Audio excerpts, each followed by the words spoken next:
सारे जहां से अच्छा हिंदुस्तान हमारा।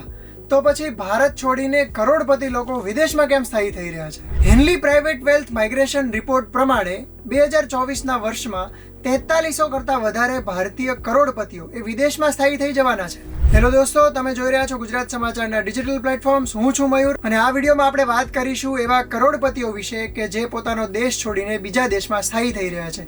હેનલીના રિપોર્ટ પ્રમાણે મિલિયનર્સ એટલે કે જેની સંપત્તિ 8.5 કરોડ કરતાં વધારે હોય અથવા તો $1 મિલિયન કરતાં વધારે હોય એ બીજા દેશોમાં સ્થાયી થતા હોય છે. અને આ દેશોના લિસ્ટમાં સૌથી ઉપર છે ચાઇના.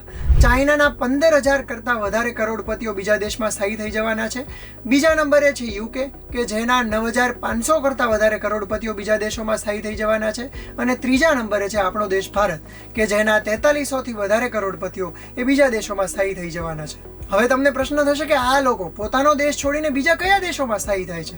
તો આ દેશોની યાદીમાં સૌથી પહેલા નંબરે છે યુએઈ. યુએઈ કે જેનું કેપિટલ છે દુબઈ અને જે બિઝનેસ માટે એક સારું હબ માનવામાં આવે છે. ત્યાં આ વર્ષે અંદાજે 6,700થી વધારે કરોડપતિઓ સ્થાયી થવાના છે.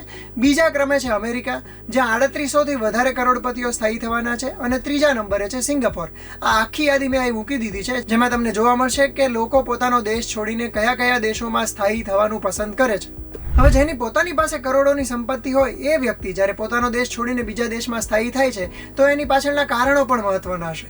તો ચાલો સમજી લઈએ કે એવા કયા 5 મહત્વના કારણો છે કે જેના કારણે આ મિલિયોનર્સે પોતાનો દેશ છોડીને બીજા દેશમાં સ્થાયી થઈ રહ્યા છે. તો આ 5 મુખ્ય કારણોમાં સૌથી પહેલું છે ટેક્સ. જે લોકોની વેલ્થ ખૂબ વધારે છે એમના માટે એ દેશો સારા હોવાનું માનવામાં આવે છે. યુએઈ પણ આમાંથી જ એક છે અને એટલા માટે જ ઘણા બધા ભારતીય કરોડપતિઓ યુએઈમાં સ્થાયી થવાનું પસંદ કરતા હોય છે. બીજું કારણ છે બિઝનેસ કરવાની સરળતા. ઘણા બધા લોકો વિદેશમાં એટલા માટે સ્થાયી થાય છે કે ત્યાં એમને લાયસન્સ લેવાની કે લાંચ આપવાની કે એવી કોઈ પ્રકારની જરૂર પડતી નથી અને બિઝનેસ કરવા માટે એમને ખૂબ આસાની રહે છે. એટલા માટે પણ ઘણા બધા લોકો પોતાનો દેશ છોડીને વિદેશમાં સ્થાયી થતા હોય છે. ત્રીજું મહત્વનું કારણ છે લક્ઝરિયસ લાઇફસ્ટાઇલ અને ઇન્ફ્રાસ્ટ્રક્ચર. ઘણા લોકો માને છે કે ત્યાંની લાઇફસ્ટાઇલ ખૂબ સારી છે અને ઇન્ફ્રાસ્ટ્રક્ચર સારું હોવાના કારણે એમનું જીવન ધોરણ થોડું ઊંચું આવે છે. ચોથું એક મહત્વનું કારણ છે ગોલ્ડન વિઝા જેવી સુવિધાઓ. ઘણા બધા દેશો એમના દેશોમાં રોકાણ કરનાર કે પ્રોપર્ટી ખરીદનાર લોકોને ગોલ્ડન વિઝા જેવી સુવિધા આપતા હોય છે, જેના કારણે કેટલાક લોકોને ત્યાંની સિટીઝનશીપ સરળતાથી મળી જતી હોય છે. અને પાંચમું કારણ છે એજ્યુકેશન અને હેલ્થની પ્રીમિયમ સર્વિસીસ.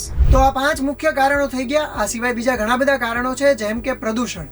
ભારતના મેગા સિટીઝ એ ટોપ 10 પોલ્યુટેડ સિટીઝમાં આવતા હોય છે. ઘણા બધા સિટીઝમાં પ્રદૂષણ એટલું બધું વધારે છે કે શ્વાસ લેવો પણ મુશ્કેલ પડે. આ સિવાય જળ પ્રદૂષણ અને ધ્વનિ પ્રદૂષણ જેવી સમસ્યાઓ પણ કેટલાક એલિટ ક્લાસ લોકોને નડતી હોય છે અને એના કારણે તેઓ વિદેશ જવાનું પસંદ કરે છે. તો મિત્રો, તમને કારણ તો સમજાઈ ગયા હશે, પરંતુ આનાથી દેશને ફાયદો અને નુકસાન શું છે એ સમજી લઈએ. તો સૌથી પહેલા તો નુકસાન સમજી લઈએ.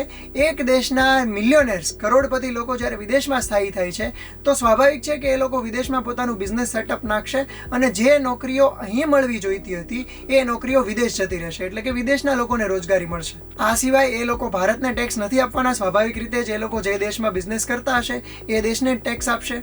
આ સિવાય જે તે દેશનો એક પોટેન્શિયલ કસ્ટમર એ વિદેશ જતો રહે છે, એટલે કે અહીંની પ્રીમિયમ સર્વિસીસ ખરીદવાના બદલે એ વિદેશ જઈને ત્યાંનું એજ્યુકેશન, ત્યાંની હેલ્થ એ બધી સર્વિસીસ પરચેઝ કરે છે, જેના કારણે પણ એક દેશને નુકસાન થઈ શકે છે. આ થઈ ગઈ નુકસાનની વાત. હવે કરીએ ફાયદાની વાત. તો ફાયદો છે ફોરેક્સ રેવન્યુનો. જે લોકો વિદેશ રહેવા માટે જતા રહેતા હોય છે કે ત્યાં પછી નોકરી કરતા હોય છે એ લોકો જ્યારે પોતાના દેશમાં નાણાં મોકલે છે, પોતાના મમ્મી પપ્પા માટે કે પછી સગા સંબંધીઓ માટે જે નાણાં મોકલે છે એને ફોરેન રેમિટન્સીસ કહેવાય છે.